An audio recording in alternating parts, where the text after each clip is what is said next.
Hello बच्चों। आज मैं आप लोगों को क्लास 9th का डीओई की तरफ से आप लोगों को पता है प्रैक्टिस पेपर मिले आपको दो सॉल्व करने के लिए। तो हमने प्रैक्टिस पेपर 1 अपना स्टार्ट कर दिया है।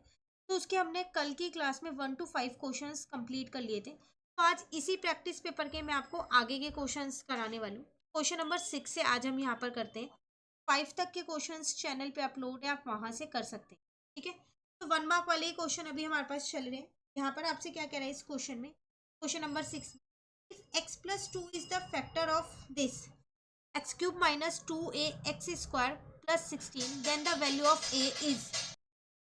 तो आपको यहाँ पर एक ही एक्सप्रेशन दे रखा है और इस कह रहा है कि इसका जो फैक्टर है ना वो आपके पास क्या है, x प्लस का 2 है। तो इस a की वैल्यू आपको फाइंड करनी है। तो देखो पहले x प्लस 2 जो इसका फैक्टर है उससे मैंने क्या किया, x की वैल्यू निकाल ली। तो वो मेरे पास आ गई माइनस का 2। ठीक है। अब मैंने इस एक्सप्रेशन में यहाँ पर ये एक तरीके से मैंने पी एक्स ले लिया।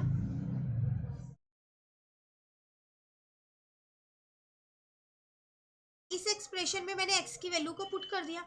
जब ये इसका फैक्टर है तो इसमें मैं पुट कर सकती हूँ, तो ये तो 0 के बराबर होगा ना। तो यहाँ आ जाएगा -2 का क्यूब -2, a की जगह a रहने दो, x की जगह -2 लिख दो।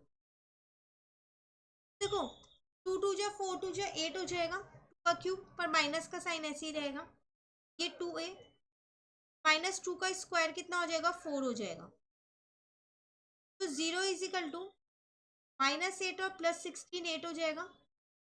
और यहाँ पर कितना आ जाएगा, माइनस का 8a आ जाएगा। 8a को मैं इधर लेके आ गई, यहाँ से मेरे पास a की वैल्यू निकल के आ गई 1।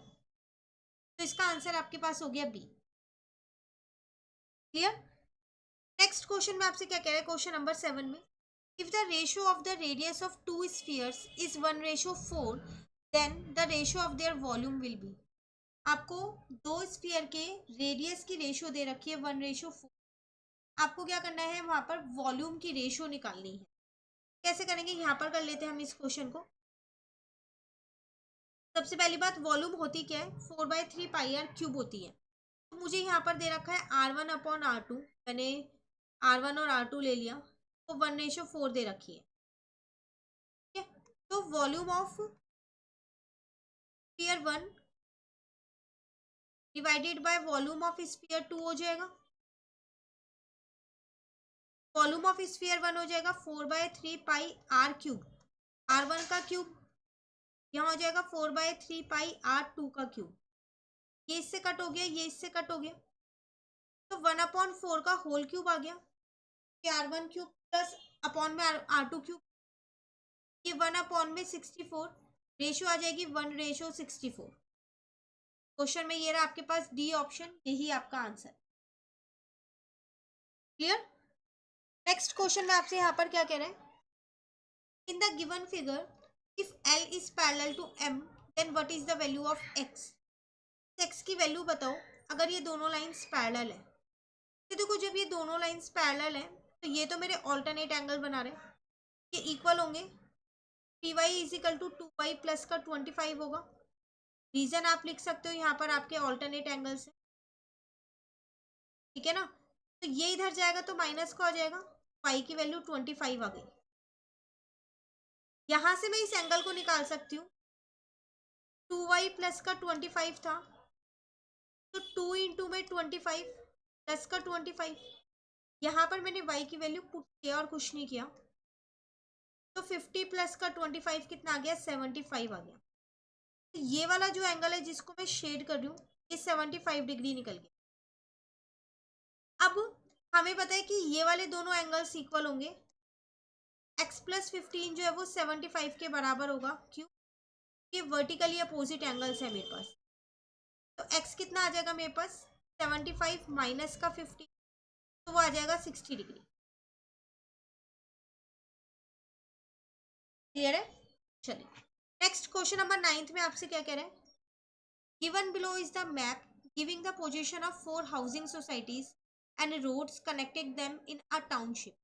आपको एक मैप दे रखा है, इस 4 हाउसिंग सोसाइटीज दे रखी है, society 1, society 2, society 3, society 4। Question आपसे क्या कह रहा है यहाँ पर वो देखो, what would be the measure of sum of angles formed by the straight road at society 1 and society 3।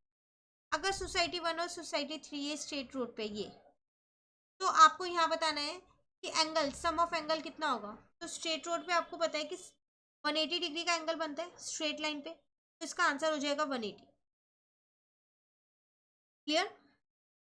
Next question number 10 में आपसे क्या कह रहा है, the edges of a triangular board are 6 centimetre, 8 centimetre and 10 centimetre.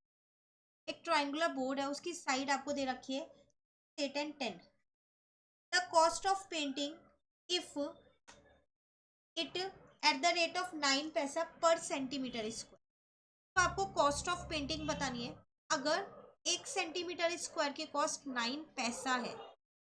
ठीक है, तो पहली बात तो मुझे उस ट्राइंगुलर बोर्ड का एरिया पता होना चाहिए, तभी मैं उसकी कॉस्ट निकाल पाऊंगी। तो अब इसमें कौन सा फॉर्मूला लगेगा, ये ट्राइंगल बता नहीं रखा कि कौन सा है, इक्विलेटरल है, आइसोसेलेस है, ये स्केलेन है, तो इसका मतलब इसमें हीरोन्स फॉर्मूला लगेगा। तो 6, 8 और 10 तीन साइड दे रखी है, की मदद से हीरोन्स फॉर्मूले की हेल्प से मैं क्या करती हूँ, यहाँ पर पहले अपना एरिया निकालती हूँ, a plus B plus C upon 2, तो 6 प्लस 8 प्लस 10 अपॉन 2 हो जाएगा। 6 प्लस 8 14 हो गया, 14 प्लस 10 24 अपॉन में 2 हो गया, ये आ गया 12 सेंटीमीटर। अब अगर हम अपने एरिया की बात करें, ये पूरा चैप्टर हमने कर रखा है एनसीईआरटी से, आर डी शर्मा से भी कर रखा है, इसकी केस स्टडी भी कर रखी है, सब चीज़ चैनल पे अपलोड है, आप वहाँ से इस चैप्टर को ज़रूर कर लेना। फॉर्मूले की बात करें, एस माइनस ए, एस माइनस बी और एस माइनस, ये हो जाएगा 12, 12 माइनस 6, 12 माइनस 8 और 12 माइनस 10 हो गया, इंटू में 6, 12 में से 8 जाएगा 4, 12 में से 10 जाएगा 2। ये फैक्टर्स लिख लो यहाँ पर, 12 के फैक्टर्स होंगे 3 और 4, 3 इंटू 2, 6 के फैक्टर्स 3 इंटू 2, 4 को डायरेक्ट बाहर निकाल लेती हूँ, 2 आ जाएगा और एक 2 ये रहा, ये वाला 4 मैंने सीधा बाहर लिख दिया रूट के बाहर 2। इनकी पेयरिंग हो गई, इनकी पेयरिंग हो गई और इनकी पेयरिंग हो गई, तो 2 2 रूट से बाहर निकल गए और एक 3 निकल गया। 2 2 जा 4 2 जा 8, 8 3 जा 24, ये तो मेरा एरिया आ गया। अब वो कह रहा था 1 सेंटीमीटर स्क्वायर का 9 पैसा है, तो पैसे को रुपये में कन्वर्ट अगर मैं करूंगी 0.09 रुपीज आ जाएगा। तो फिर 24 सेंटीमीटर स्क्वायर का कितना होगा, 24 इंटू 0.09, पॉइंट हटा के यहाँ 100 ले लिया, है ना। तो अब आप क्या कर सकते हो, आप चाहो तो पहले डिवाइड कर लो या मल्टीप्लाई, वो आपकी मर्जी।